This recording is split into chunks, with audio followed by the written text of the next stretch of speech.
The reservation was under my sister's name, Celestine, the French place people bragged about, chandeliers like ice, linen like snow.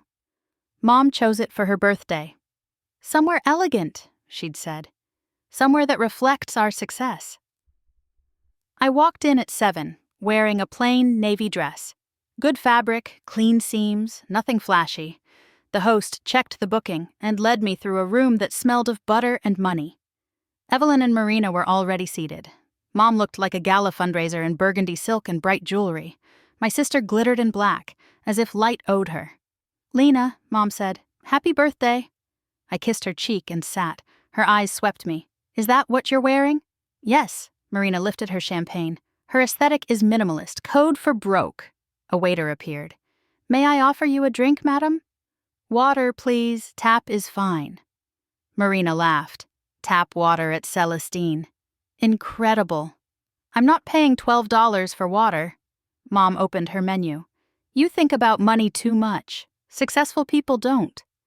"Successful people get successful by not burning it." The waiter recited the specials. Dover sole, flambéed tableside, Wagyu Wellington with truffle. Marina ordered the sole. Mom chose beef. Then their eyes pinned me. "Roasted chicken," I said. Marina's smile sharpened. "You don't have to order the cheapest thing." "It's not." I tucked my purse closer, my fingers finding the pen I kept for signing paperwork. "I want chicken." Mom set her menu down. "This is embarrassing." The waiter hovered. I gave him a steady nod. "Yes, the chicken." He left. Their judgment stayed, thick as perfume, and I swallowed it with my pride, deciding, again, to let them keep their story. Bread hit the table. I tore it in half because my hands needed something to do. Marina talked wedding logistics, venue, a dress whose price she recited. Mom listened, approving. Appetizers followed. Foie gras for Mom, scallops for Marina, onion soup for me, bubbling under its lid. "Soup?"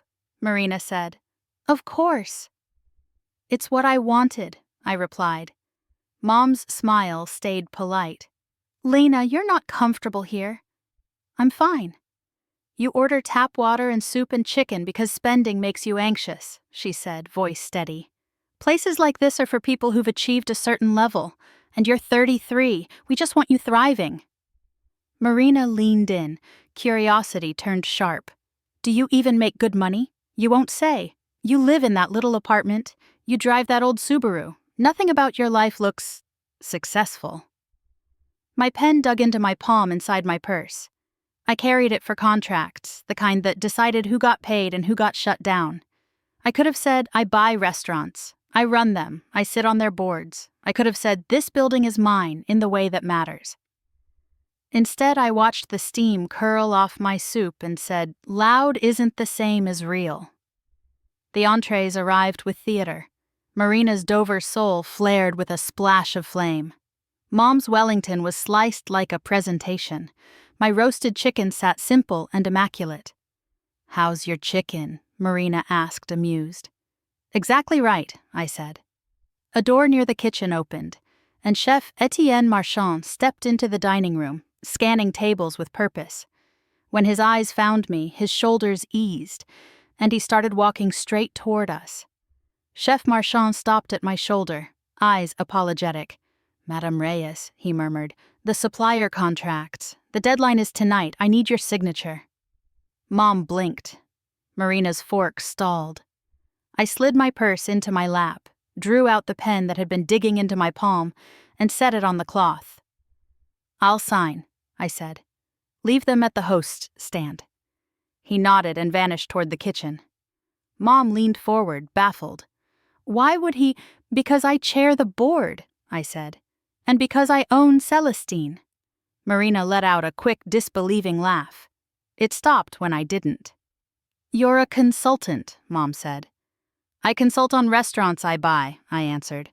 "I started at 24. One failing place, then the next. I kept building, 41 locations now, hundreds of paychecks. This room, this menu, this chef, my responsibility." I glanced at my chicken. "And I still just want chicken." I looked at my tap water. I stopped explaining myself because it never changed the story you preferred. The silence felt like a door closing. The waiter returned, cautious. I smiled. Everything is perfect, thank you. Dessert came anyway, plated like jewelry. Mom reached for my hand, trembling. I'm sorry, she said, raw and small. Marina whispered, me too. Mom met my eyes. The old disappointment finally cracked. Outside under the valet lights, Marina nodded at my Subaru. You could drive anything. I do, I said. I drive what I want. My phone buzzed with distant relatives suddenly remembering my name. I turned it face down and hugged my mother until her breathing steadied. For once, success didn't need to be loud. It just needed to be true.